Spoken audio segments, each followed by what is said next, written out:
الحمد لله نحمده ونستعينه ونستغفره ونعوذ بالله من شرور أنفسنا ومن سيئات أعمالنا من يهده الله فلا مضل له ومن يضلل فلا هادي له أشهد أن لا إله إلا الله وحده لا شريك له وأشهد أن محمدا عبده ورسوله أما بعد إلينا ìjókòó ẹlẹ́ẹ̀kọkànlélógún lórí àwọn ìdánilẹ́kọ̀ọ́ tá ń ṣe fúnra wa nípa àwẹ̀ Ramadan èyí tí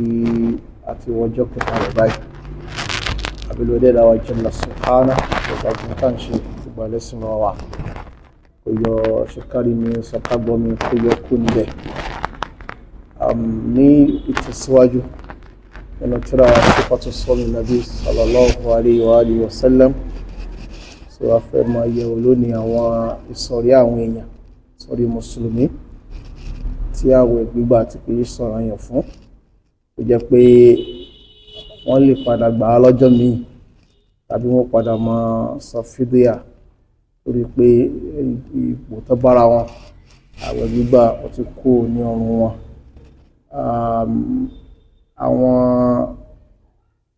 àwọn ìsọ̀rí àwọn èèyàn yẹn láàmà yẹ̀wò ní ẹsẹsẹ inshallah ta'ala àkọlé sọ pé yuridu Allahu bikumul yusra wala yuridu bikumul usra Olúwa ní ìrọ̀rùn ló ń fẹ́ fún wa òun fẹ́ nira òun fẹ́ fún wa ìdíkẹ̀ òkú kéré ma àwẹ̀ mùsùlùmí ìrọ̀rùn ló bá dé àwọn tí wọn kì í ṣe mùsùlùmí wọ́n ń ṣe mọ̀ pé bóò ní àwẹ̀ àwọn mùsùlùmí sì wá rọrùn tó báyìí Olúwa gangan ló sọ pé rọrùn ló bá dé ìrọ̀rùn ni kò lé bókàtẹ́ jẹ́ pé kò rọrùn náà ṣùgbọ́n rọrùn fẹ́ni tó lú ẹ̀dẹ́dà bá ti ṣe ní rọrùn fún torí kò rọrùn láti má jẹ láti má mu láti má jẹ wídíwídí gbogbo àwọn pápánu tó yẹ máa ń jẹ yẹn kéèyàn mọ́ à jẹ láti pàtàlẹ̀ fájàrí bá ti yọ ní 5:30 p.m. aago márùn-ún àbọ̀ dájí fápẹ̀rẹ̀ àwọn àdúgbò tí wọ́n ń bí títí di bí aago méje kù ìṣẹ́jú mẹ́wàá ìṣẹ́jú márùn-ún nírọ̀lẹ́ òní jẹ òní mu òní báyàwó lò gbogbo tá a máa fi panu yẹn àwọn rẹpa ni àwọn momi ni à ń ṣe igbá kan ni gbogbo jíìsì àní mú àní jẹ akẹnuyàn rò ìpayà Olúwa ẹ̀dẹ́dà jalla subhanahu tó ń bẹ lábẹ́ tá à ń ṣe gẹ́gẹ́ ló kan lọ́n la yanalu Allaha dima'uha wala luhumuha walakin yanaluhu taqwa minkum nípa tẹ̀ràn léyà taqwa tàfi ń gbà wẹ̀ gẹ́gẹ́gẹ́ Olúwa jalla subhanahu ló fẹ́ lọ́dọ̀ wa olùkógbàgbọ́n tá à ń ṣe gbogbo ẹlẹ́sìn ọ̀rọ̀ wa ṣùgbọ́n ti bẹ́ẹ̀ náà àwọn sọ̀rọ̀ èèyàn kan bẹ tó lọ́wọ́ láwọ̀ kí sọ̀rọ̀ yẹn fún wọ́n lè jẹ́ pé kò ní jọ̀rọ̀ yẹn fún wọn nígbà tán bá bára wọn láwọn àpò kan ó sì lè mọ́ jọ̀rọ̀ yẹn fún wọn mọ́ títí láíláí ṣùgbọ́n wọ́n máa san ìtanà tàbí sí àlùfídíà àwọn sọ̀rọ̀ àwọn èèyàn wá ní ilé náà làwọn kan tá a fẹ́ máa yẹ̀wò lónìí insha Allahu ta'ala al-musafir arìnrìn àjò ẹni tó bá wà lórí ìrìn àjò gbogbo tá a bá ń pè ní ìrìn àjò àwọn kìí sọ̀nà ẹ̀yẹ̀ fún wọn ni waradat ahadithu sihah fiha takhyiru musafir fi sawm wala nansa anna hadhihi rahmatan ilahiyyatan dhukira fi asna'i kitabil majid wọn ni Olúwa wa jalla subhanahu wa ta'ala ọba dáadáa ọba alágbára òun náà ni ọba tó ṣe lẹ́tọ̀ fún ẹni tí ó wà lórí ìrìn àjò wípé tó bá wù ó lè gbààwẹ̀ tó bá wù ó lè má gbààwẹ̀ àwọn àdísò sì fẹsẹ̀ rinlẹ̀ tó pọ̀ lórí àlámọ̀rí náà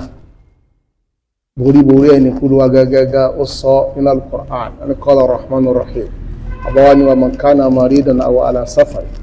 ẹni tó bá ń ṣàìsàn àbúwà lórí ìrìn àjò fa'idatu min ayyamin ukhar kó mú nǹkan wá láwọn ọjọ́ mi táwọn bá ti lọ yuridu Allahu bikumul yusra wala yuridu bikumul usra ìrọ̀rùn Olúwa wá fẹ́ fún yín kò fẹ́ ìnira fún yín gbèsè kó kéré wa wọ́n ní sa'ala Hamza ibn Amr al-Aslami Rasulallah wọ́n ní Hamza ọmọ Amru ó béèrè lọ́wọ́ Ànábì sallallahu alayhi wa alihi wa sallam ó sọ pé asumu fi safar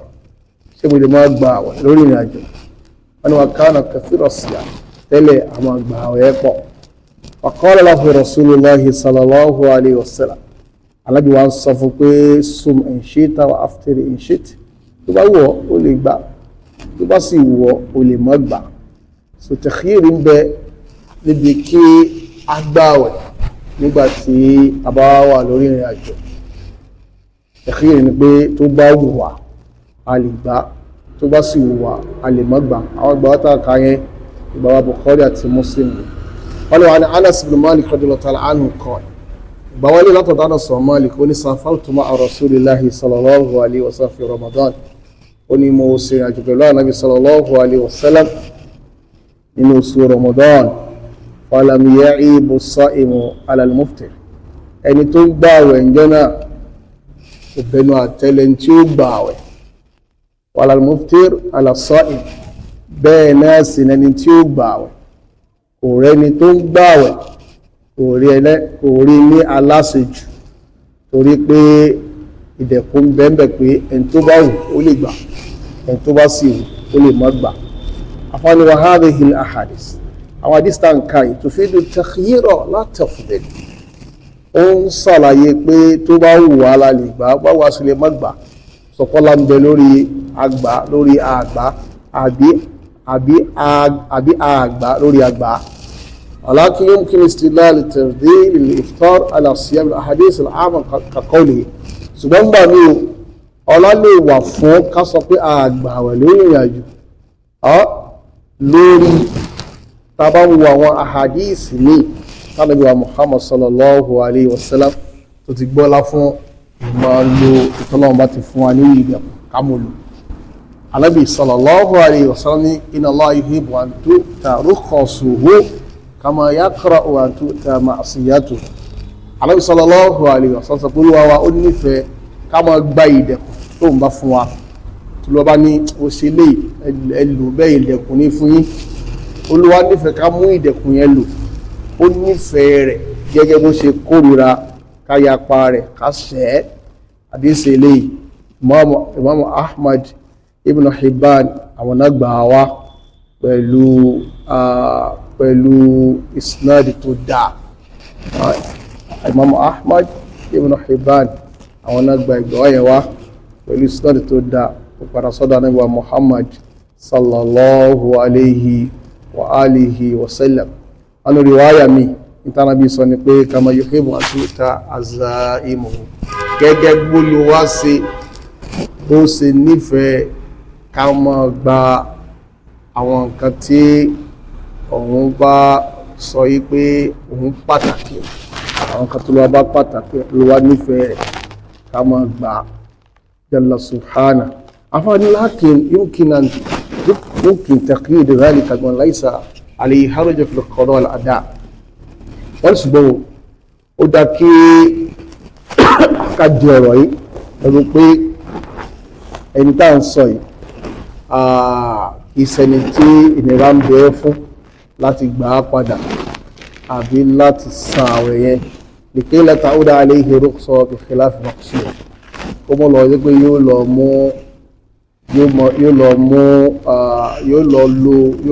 ìdẹ̀kùn lò níbi tó lu ẹ̀dẹ́dà kò ti lérò rẹ̀ fún so àwọn tí ó fẹ́ gbààwẹ̀ àbí tí ó rò pé òun ní gbààwẹ̀ nítorí pé òun wà lórí ìrìn àjò tí wọ́n dọ̀jẹ́ tó jẹ́ pé àìgbààwẹ̀ yẹn kó gbààwẹ̀ ní condition yóò lè fún so ní òfin gbààwẹ̀ yẹn ìfẹ́ pé ó rọrùn fún pátápátá láti gbààwẹ̀ kódà pẹ̀lú ìrìn àjò wọ́n lè wà padà wá bá ọ̀rá ní kàtàwọ́dé lábùsàfihàn wọ́n ní wọ́n ti ṣàlàyé léyìí ní ìṣàlàyé tó kún kẹ́kẹ́ tí ò sí èméjì bẹ́ẹ̀ àlàyé wo ni ma warada an Abi Sa'id al-Khudri wọ́n lè gbà tó látọ̀dọ̀ Abu Sa'id al-Khudri radiyallahu ta'ala anhu ó ní wa kanu yarawna annahu man wajada quwwata fasawma hasan wọ́n a máa sọ pé ẹni tó bá lágbára láti gba àwẹ̀ tó bá gba àwẹ̀ yẹn ó dá bẹ́ẹ̀ kó gbà àwọn wọ́n jẹ́ dọ́ àfà ṣùgbọ́n tó bá rí pé kò ń gba àwẹ̀ yóò le fún fa aftara tí ó bá wá gbààwẹ̀ yẹn fa hasan yẹn náà dá. So bí àwọn sọ̀hábà ṣe máa ń wò nìyẹn wọ́n sì máa ń sọ nìyẹn tó ti yé. ìgbà wá yẹn a rí nínú Jami Tirmidhi àti Bagawi pẹ̀lú sinadi tí ó dáa pẹ̀lú sinadi tó dáa. So kí a dé ibẹ̀ yẹn dáadáa ẹni tó wá mọ̀ pé kó ń gbààwẹ̀ kò lè fóun orí ìrìn àjò kó gbààwẹ̀ ẹni tó wà pé tó máa gbààwẹ̀ yóò lè pọ̀ kó má gbà á alùpùpù ọ̀pẹ̀rẹ̀ ó ní wa'lamu akhal iman wọ́n lọ́mọ wọn ọmọ ìyanu gbàgbọ́ arshadaka Allahu ila sabilil huda kó ló wáyé kí o mọ̀nà síbi ọ̀nà àmọ̀ tó dáa pàtókọ̀ àti páyà warzaqaka alfika fi din kọ́lọ́ sì di ògbẹ́sìn rẹ̀ yé anasọ́ọ̀mù pé àwẹ̀ tá à ń sọ yìí fi sáfẹ́ lórí ìrìn àjò idha kana yashuqqa ala al-abd tó bá lè fẹ́rú láti gbà á falaysa min al-birri albatta kìí ṣe ní dáadáa kankan bìtẹ̀ kó kiri máa wò bal fitru awla wa ahabu ila Allah kó má gbá àwẹ̀ yẹn olùdájú òsìlólúwa wa Allah ló nífẹ̀ẹ́ sí jùlọ. wọn wá shahidu hadha al-amr tí mo jẹ́ ìta ọ̀sẹ̀ ma warada an ghayri wahid min as-sahaba ó ní ẹgbà wa tó wá lọ́nà tó pọ̀ látọ̀dọ̀ àwọn sàábí dọ́dọ̀ anabi sallallahu alayhi wa sallam anabi sọ pé laysa min al-birri as-siyam fi as-safar kò sínú dáadáa kan ká máa gba àwẹ̀ lórí ìrìn àjò. sábàbí wùrúdù hadith nípa arákùnrin kan wà lórí ìrìn àjò ó wá ń gba àwẹ̀ ó wá débi kan wá wó lulẹ̀ àwọn èèyàn wá dàbò àwọn èèyàn rẹ̀ àwọn arọ kiri kárí àwọn afẹ́ látẹ́gùn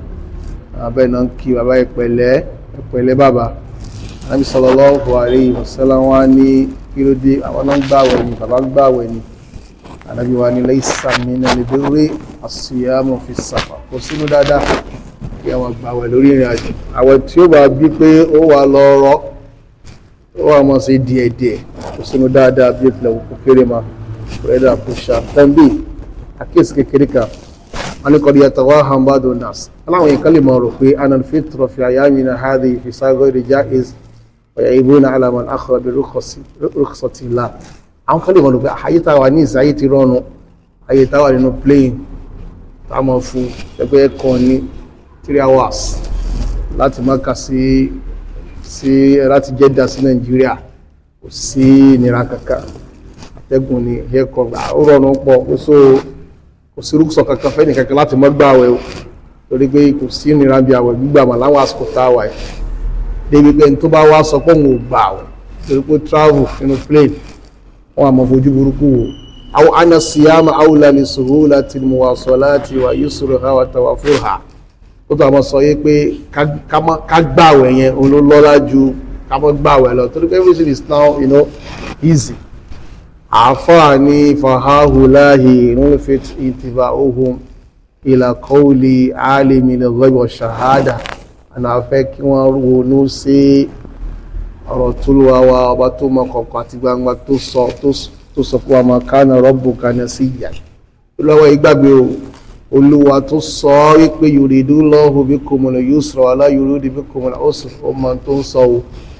kò gbàgbé ọlọ́run bá mọ̀ pẹ̀lú plane ń bọ̀ ọmọ gbẹ́dẹ̀kùn ń bọ̀ láyé táwọn yóò mọ̀ fò lójú òfurufú kò tó sọ yí pé man kana minkum maridan aw ala safarin fa'iddatun min ayyamin ukhar pé tó bá ṣàìsàn yín àbẹ́ni tó wà lórí ìrìn àjò ó máa wẹ̀rẹ̀ wà lọ́jọ́ mi ó mọ̀ bẹ́ẹ̀ kó tó mú fi yẹn wá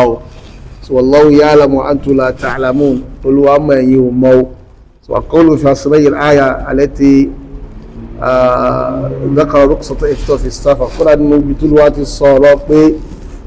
ó lẹ́tọ̀ọ́ kí a má gbààwẹ̀ tára ò bá yá àti tàbá lórí ìrìn àjò ó sọ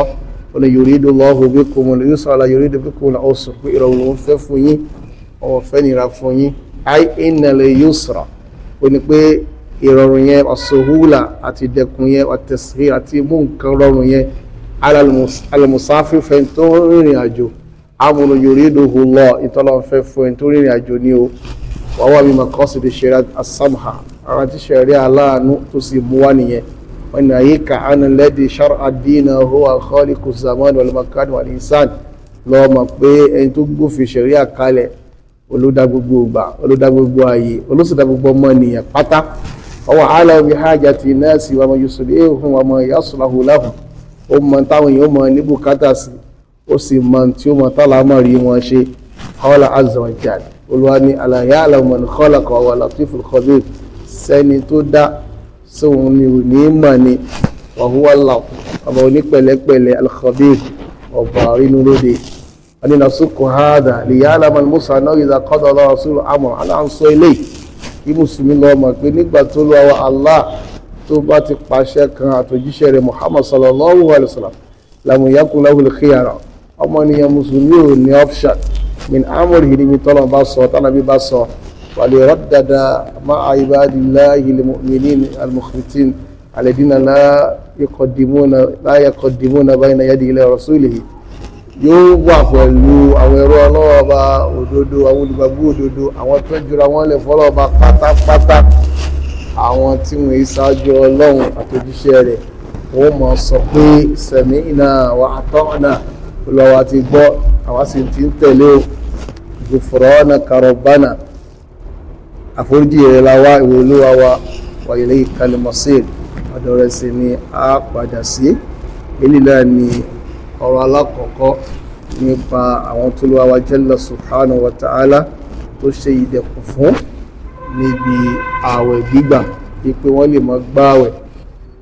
àsùnmọ́ tí ọjọ́ mi bá ti dé lẹ́yìn ìgbà ààwẹ̀ lẹ́yìn àsìkò ààwẹ̀ wọ́n san àwọn yẹn padà òun náà ni àwọn ìrìn àjò wal ilmu indallah sallallahu ala nabiyina muhammadin wa alihi wa sahbihi ajma'in wassalamu alaikum ورحمة الله وبركاته.